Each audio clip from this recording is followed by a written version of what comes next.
الحمد للہ وکفى وسلام علی عباده الذین اصطفى اما بعد اعوذ باللہ من الشیطان الرجیم بسم اللہ الرحمن الرحیم والوزن یومئذ الحق صدق اللہ العظیم۔ محترم سامعین، ہمارا عقیدہ ہے کہ ہم جب مر جائیں گے اور مرنے کے بعد جب اللہ تبارک و تعالیٰ کے دربار میں حاضر ہوں گے تو اللہ تبارک و تعالیٰ ہمارے اعمال کا وزن فرمائیں گے۔ یہ عقیدہ ہے اور یہ عقیدہ قرآن کریم سے ثابت ہے۔ اللہ تبارک و تعالیٰ ارشاد فرماتے ہیں والوزن یومئذ الحق، قیامت والے دن میزان عمل کا قیام یہ برحق ہے۔ فمن ثقلت موازینہ فاولئک هم المفلحون، جن کے نیک اعمال کا پلڑا باری ہوگا یعنی گناہوں سے نیکیاں زیادہ ہوگی، وہی لوگ حقیقت میں کامیاب ہونے والے ہوں گے۔ ومن خفت موازینہ فاولئک الذین خسروا انفسهم بما كانوا بآیاتنا یظلمون، اور جن کے نیک اعمال کا پلڑا ہلکا ہوگا یعنی نیکیوں سے گناہ زیادہ ہوں گے، یہی وہ لوگ ہیں جنہوں نے ہماری نازل کردہ آیات کے ساتھ بے پرواہی کا معاملہ کر کے خود کو نقصان اٹھانے والا بنایا ہے۔ سوال ہوتا ہے کہ میزان عمل کیوں قائم ہوگا؟ اللہ تبارک و تعالیٰ ترازو کو قائم کیوں کریں گے؟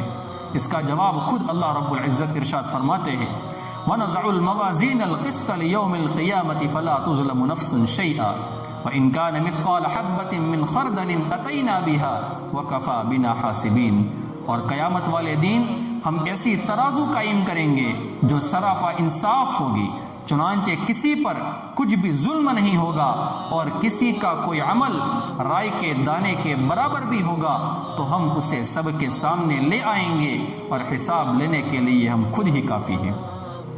اب سوال ہوتا ہے کہ میزان عمل اور ترازو یہ کتنا بڑا ہوگا؟ اس سلسلے میں روایت موجود ہے مستدرک علی الصحیحین کی، حضرت سلمان فارسی رضی اللہ تعالیٰ عنہ سے مروی ہے، اللہ کے نبی صلی اللہ علیہ وسلم نے فرمایا قیامت والے دن اعمال کا وزن کرنے کے لیے جو میزان یعنی ترازو رکھی جائے گی وہ اس قدر بڑی ہوگی، اگر اس میں آسمانوں اور زمینوں کو رکھ دیا جائے تو وہ بھی اس ترازو میں سما جائے۔ فرشتے عرض کریں گے اے پروردگار، یہ ترازو کس کے اعمال کا وزن کرے گی؟ اللہ تعالیٰ فرمائیں گے میں اپنی مخلوق میں سے جس کے بارے میں چاہوں گا اس کے اعمال کا وزن کروں گا۔ فرشتے عرض کریں گے تیری ذات پاک ہے، ہم نے اپنی تخلیق کے وقت سے لے کر اب تک مسلسل مصروف عبادت رہ کر بھی تیرے عبادت کا حق ادا نہیں کیا، سبحانک ما عبدناک حق عبادتک۔ یہ فرشتے تسبیح پڑھیں گے۔ میزان عمل کے اندر، ترازو کے اندر کلمہ توحید کی، لا الہ الا اللہ کی، لا الہ الا اللہ کا بہت وزن ہوگا۔ اس سلسلے میں روایت موجود ہے، شرح السنن للبغوی کی روایت موجود ہے، حضرت ابو سعید خدری رضی اللہ تعالیٰ عنہ سے روایت ہے، اللہ کے رسول صلی اللہ علیہ وسلم نے فرمایا ایک مرتبہ حضرت موسیٰ علیہ السلام نے اللہ کی بارگاہ میں عرض کیا اے میرے پروردگار، مجھے کوئی ایسا کلمہ بتا دیجئے جس کے ساتھ میں آپ کو یاد کروں اور آپ سے دعا مانگوں۔ اللہ تعالیٰ نے فرمایا اے میرے موسیٰ، لا الہ الا اللہ والے کلمے کے ساتھ میرا ذکر کرو اور مجھ سے دعا مانگو۔ حضرت موسیٰ علیہ السلام نے عرض کیا اے میرے رب، یہ کلمہ تو آپ کے تمام موحد بندے کہتے ہیں، میں نے اپنے لیے بطور خاص آپ سے وظیفہ یا ذکر مانگا ہے۔ اللہ تعالیٰ نے فرمایا میرے موسیٰ، میرے علاوہ اگر ساتوں آسمان اور اس کے آباد کرنے والے ملائکہ اور ساتوں زمینیں میزان عمل کے ایک پلڑے میں رکھ دیے جائے اور لا الہ الا اللہ کا مبارک کلمہ دوسرے پلڑے میں رکھ دیا جائے تو یقیناً لا الہ الا اللہ والا پلڑا اجر و ثواب کی وجہ سے جھک جائے گا۔ میزان عمل میں کلمہ شہادت کا بہت وزن ہوگا۔ اس سلسلے میں عجیب و غریب روایت جامع ترمذی کی موجود ہے، حضرت عبداللہ ابن عمرو ابن العاص رضی اللہ تعالیٰ عنہما سے مروی ہے، اللہ کے رسول صلی اللہ علیہ وسلم نے فرمایا اللہ تعالیٰ قیامت والے دن میرے ایک امتی کو تمام لوگوں کے سامنے لائیں گے جس کے 99 رجسٹر گناہوں سے بھرے ہوئے ہوں گے، اور ہر رجسٹر اتنا بڑا ہوگا کہ جہاں پر انسان کی نگاہ پڑے، تا حد نگاہ پھیلا ہوا ہوگا۔ اللہ تعالیٰ اس بندے سے پوچھیں گے اے میرے بندے، ان رجسٹروں میں جو کچھ لکھا ہوا ہے کیا آپ ان میں سے کسی بھی چیز کا انکار کرتے ہو، یہ سمجھتے ہوئے کہ میری طرف سے مقرر کردہ لکھنے والے فرشتوں نے تیرے ساتھ کوئی زیادتی کی ہو، کوئی ظلم کیا ہو؟ وہ بندہ عرض کرے گا کہ نہیں، میں کسی بھی چیز کا انکار نہیں کرتا، سب کچھ صحیح لکھا گیا ہے۔ اللہ تعالیٰ بندے سے پوچھیں گے کیا تیرے پاس ان کے بارے میں کوئی عذر ہے؟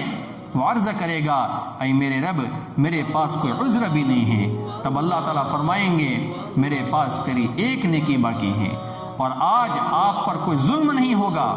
پھر ایک پرچی نکالی جائے گی جس میں اخلاص و توبہ کے ساتھ پڑا ہوا کلمہ شہادت لکھا ہوا ہوگا۔ اللہ تعالیٰ فرمائیں گے جاؤ میزان عمل میں اس کا وزن کراؤ۔ بندہ گناہوں کے رجسٹروں کے مقابلے میں ایک پرچی کو کم سمجھتے ہوئے عرض کرے گا اے میرے رب، اتنی چھوٹی سی پرچی کو اتنے بڑے بڑے رجسٹروں کے ساتھ کیا مناسبت ہے، کیا نسبت ہے؟ اللہ تعالیٰ فرمائیں گے تیرے ساتھ ذرہ برابر بھی ظلم نہ ہوگا۔ اس کے بعد میزان عمل میں گناہوں کے رجسٹروں کے مقابلے میں کلمہ شہادت والا پرچہ رکھا جائے گا تو گناہوں والے رجسٹروں کا پلڑا ہلکا اور کلمہ شہادت والا پلڑا بھاری ہوگا، کیونکہ اللہ کا نام سب سے زیادہ عظمت والا اور وزنی ہے۔ اللہ کے نام سے زیادہ کوئی چیز بھی وزنی نہیں ہو سکتی۔ اس لیے میں اور آپ ایک مرتبہ کلمہ شہادت توبہ کے ساتھ، اخلاص کے ساتھ پڑھے، اشہد ان لا الہ الا اللہ و اشہد ان محمد عبدہ ورسولہ۔ میزان عمل میں اچھے اخلاق کا بہت وزن ہوگا، اس لیے ہمیں اپنے اخلاق اچھے بنانے کی ضرورت ہے، یہ بہت کام آئیں گے۔ جامع ترمذی کی روایت موجود ہے، حضرت ابو الدرداء رضی اللہ تعالیٰ عنہ سے مروی ہے، اللہ کے نبی صلی اللہ علیہ وسلم نے فرمایا قیامت والے دن مومن کے میزان عمل میں اخلاق حسنہ سے زیادہ کوئی وزنی عمل نہیں ہوگا۔ میزان عمل کے اندر قربانی کا، جو ہم عید الاضحیٰ کے وقت جب ہم قربانی کرتے ہیں، اس کی جو قربانی کرتے ہیں، اس قربانی کا بہت وزن ہوگا۔ اس سلسلے میں روایت موجود ہے، حضرت علی رضی اللہ تعالیٰ عنہ سے مروی ہے، اللہ کے رسول صلی اللہ علیہ وسلم نے حضرت فاطمہ رضی اللہ تعالیٰ عنہ سے فرمایا فاطمہ اپنی قربانی کے جانور کے ذبح ہونے کے وقت موجود رہو، اس کے خون کا پہلا قطرہ زمین پر گرتا ہے تو قربانی کرنے والے کے تمام گناہ معاف کر دیے جاتے ہیں۔ قربانی کے جانور کو قیامت والے دن اس کے گوشت اور خون کے ساتھ لایا جائے گا اور اس کا اجر و ثواب 70 گنا تک بڑھا کر آپ کے میزان عمل میں رکھ دیا جائے گا۔ بخاری شریف کی آخری روایت بہت زبردست روایت ہے۔ وہ روایت کیا ہے؟ حضرت ابو ہریرہ رضی اللہ تعالیٰ عنہ سے روایت ہے، اللہ کے نبی صلی اللہ علیہ وسلم نے فرمایا کلیمتان حبیبتان الی الرحمن خفیفتان علی اللسان ثقیلتان فی المیزان سبحان اللہ وبحمدہ سبحان اللہ العظیم۔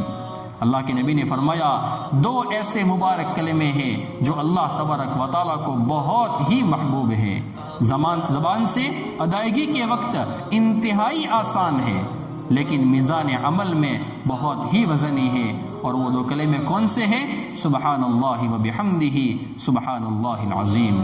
اس لیے ہمیں ایسے اعمال کرنے چاہیے جس کی وجہ سے حشر کے میدان میں ہمارا نیک اعمال کا پلڑا بھاری ہو جائے اور گناہوں کا پلڑا ہلکا ہو جائے۔ اللہ تبارک و تعالیٰ مجھے اور آپ کو عمل کرنے کی توفیق عطا فرمائے۔ وآخر دعوانا ان الحمد للہ رب العالمین۔